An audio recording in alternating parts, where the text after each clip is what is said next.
Relationships can be hard to build and easy to break, but if you're lucky, they can be rebuilt with just a click of a button. I was with the 1st Battalion, 8th Marines, 2nd Marine Division. John Horde III was part of the spearhead during Operation Desert Storm.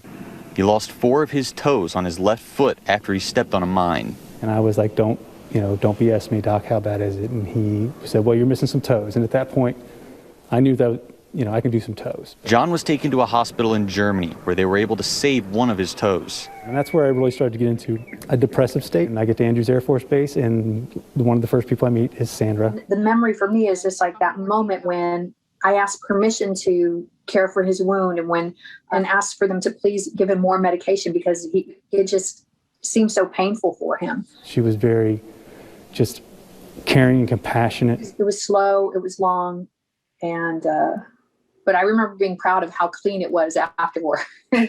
She literally looked like an angel. John would be released, and he and Sandra went about the rest of their lives.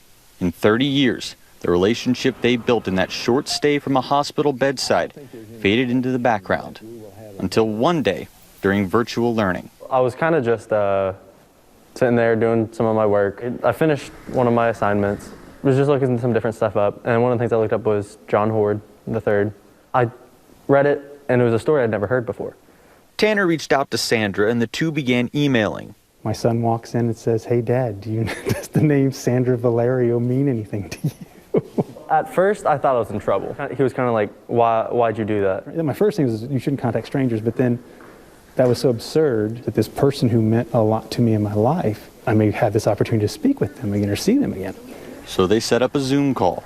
The minute that we saw each other on camera, it was, as I describe it, just pure joy.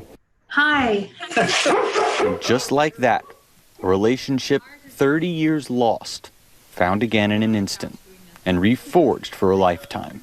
I hope Tanner understands how much joy he's brought to me and my family. Thank you, Tanner. That's all I can say from the bottom of my heart is just thank you. In Scott County, Jim Stratman, WKYT.